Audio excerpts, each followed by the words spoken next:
ಅಸ್ಸಾಂ ಮೇಘಾಲಯಕ್ಕೆಲ್ಲ ಹೋಗೋದಾದರೆ ನೀವು Kaziranga national park ಒಂದು ನೋಡ್ಕೊಂಡೇ ಬನ್ನಿ. ಅದು ಯುನೆಸ್ಕೋ ವಿಶ್ವ ಪಾರಂಪರಿಕ ತಾಣಗಳಲ್ಲಿ ಕೂಡ ಒಂದಾಗಿದೆ. ಅಲ್ಲಿ ಹೋಗ್ಲಿಕ್ಕೆ ನಿಮಗೆ ಟೂರ್ ಪ್ಯಾಕೇಜ್ ಬೇಕಂತಿದ್ರೆ ನೀವು ನಮ್ಮ ಆರ್ಗಂದಿ ಟೂರ್ಸ್ ಜೊತೆನೆ ಹೋಗ್ಬೋದು. ಊಟ, ತಿಂಡಿ, ವಸತಿ ವ್ಯವಸ್ಥೆ ಎಲ್ಲ ಅವರದ್ದೇ ಇರುತ್ತೆ. 7 ದಿನದ ಪ್ರವಾಸದಲ್ಲಿ ನೀವು ಪ್ರಮುಖವಾದ ಸ್ಥಳಗಳನ್ನೆಲ್ಲ ಒಟ್ಟಿಗೆ ನೋಡ್ಕೊಂಡು ಬರ್ಬೋದು. ಅಸ್ಸಾಂನ Kamakhya temple, Shillong, Cherrapunji, root bridge, Mahamrityunjaya temple, 7 sister falls, ಹೇಗೆ ಇನ್ನು ಕೂಡ ಹಲವಾರು ಸ್ಥಳಗಳನ್ನು ನೀವು ನೋಡ್ಕೊಂಡ್ ಬರ್ಬೋದು. ನಾವಿಲ್ಲಿ ಕೊಟ್ಟಿದ್ದೇವೆ ನೋಡಿ. 7 ದಿನದ ಪ್ರವಾಸ ಆಗಿರುತ್ತೆ. ಹೋಗಿ ಬರೋ ಫ್ಲೈಟ್ ಟಿಕೆಟು, ಊಟ, ತಿಂಡಿ, ವಸತಿ ವ್ಯವಸ್ಥೆ ಎಲ್ಲ ಅವರದ್ದೇ ಇರುತ್ತೆ. ಅಡುಗೆಯವರು ನಮ್ಮ ಕರ್ನಾಟಕದಿಂದನೇ ಬರೋದ್ರಿಂದ ಕರ್ನಾಟಕ ಶೈಲಿಯ ಊಟ ತಿಂಡಿನೇ ಇರುತ್ತೆ. ಈ ಪ್ಯಾಕೇಜ್ ಬಗ್ಗೆ ಇನ್ನಷ್ಟು ಮಾಹಿತಿಗಾಗಿ ಮತ್ತೆ ಈ ಪ್ಯಾಕೇಜಿನ ಬುಕ್ಕಿಂಗ್ ಮಾಡಲಿಕ್ಕೆ ನಾವೆಲ್ಲರೂ ಫೋನ್ ನಂಬರ್ನ ಕೊಟ್ಟಿದ್ದೇವೆ. ನೆಕ್ಸ್ಟ್ ಬ್ಯಾಚ್ ಇರೋದು ಡಿಸೆಂಬರ್ 4ನೇ ತಾರೀಕಿಗೆ.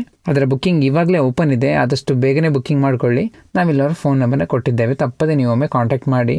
ಈ ವಿಡಿಯೋನ ನಿಮ್ಮ ಸ್ನೇಹಿತರಿಗೆಲ್ಲ ಶೇರ್ ಮಾಡಿ, ಅವ್ರಿಗೆ ಕೂಡ ಸಹಾಯ ಆಗ್ಬೋದು. ನಮ್ಮ ಪೇಜ್ನ ಫಾಲೋ ಮಾಡೋದು ಮರಿಬೇಡಿ.